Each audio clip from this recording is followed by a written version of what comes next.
Kumusta naman sir? Ano po masasabi niyo sir na pagkagawa ng manibela niyo sir? Ayos, maganda yung pagkagawa, makinis. Salamat sir ah. Maganda, ayos, approve. Thank you po. Ayos na ayos. Galing ha? Hello, good morning mga boss. Bali nandito po tayo ngayon sa Matapat Street dito sa Quezon City at meron po tayong gagawin ng manibela po ng Toyota Fortuner. Samahan niyo ako mga boss. Joshua sir, Joshua po. Alex. Ano yun? Sakit ng Fortuner yun. Opo, kamusta sir? Ilang taon na po bang bakbak yan sir? Tagal na rin? Nung COVID kasi yan, nung puro alcohol ba? Sa bisis ko gumagamit. Opo, madalas kasi yan sir, number one yan, alcohol talaga eh. In-upgrade mo lang. Pero anong year model niya sir? 17 po. 2017, parang tapok dalay na yung tsura. Parang umabot na 75,000 po ata sir gastos mo sir ah. 76, sakto na no? 76 po. Nasa 350 po ata yung ano yun. Dito banda talaga yung sobrang bakbak mo sir no? Yung bisis ko, kahit masama yung kamay niya. Okay na to. Karamihan kasi dyan sir, sobrang kalawang talaga. Tagal na eh. Ilang taon na to? 9 years na.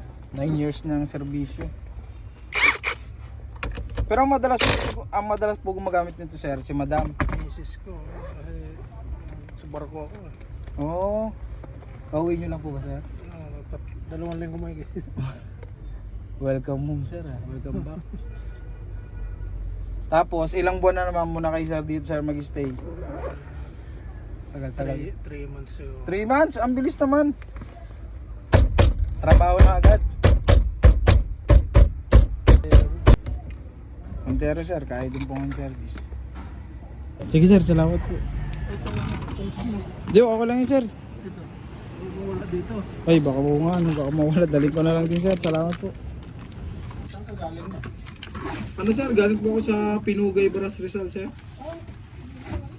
Opo, malayo-layo din sir, pero sanay na sir. Sanay na libutin yung buong Maynila. Pwede na! Oh? Ano mangyari sir pag nahuli ko yung ganun? Mamunta yung company. Company nyo ang problema. Mamunta ka lang. Suwag mo ito. Ako sir, thank you sir. Naku. Salamat sir ha. Ikaw din sir, sabayan mo na ako sir magmerienda sir. Nagkape na kayo sir. Salamat sir ha. Sarap nitong tinapay sir ha. Kaya ito pala po.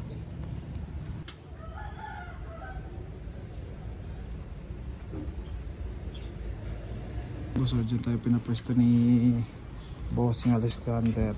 Ganda ng pwesto. Ganda ba tayo? Sabay tayo sir, sabay tayo sir.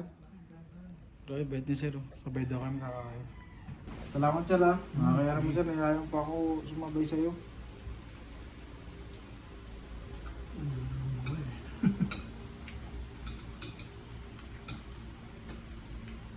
Dati sa talyer din ako ng trabaho dati. Nag-aaral ako.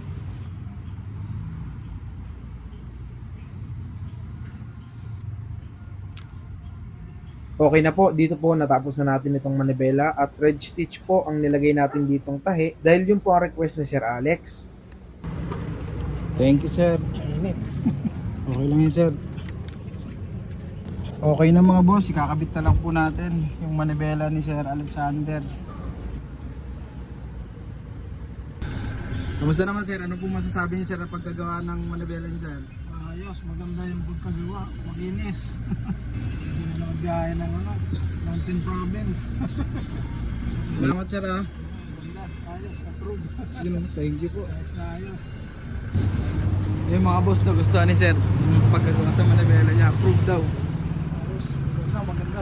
Parang sobrang bait nga nung naging customer natin na nagpagawa ngayong araw. Grabe, sumabay pa talaga, pinasabay pa tayong kumain sa kanya, sabay.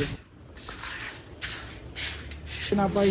Sir, salamat po ulit sir ha. Mauna na rin po ako sir, thank you. Wala kang kolesterol. Wala sir, sa page lang sir eh. Ah, sige. Opo, actually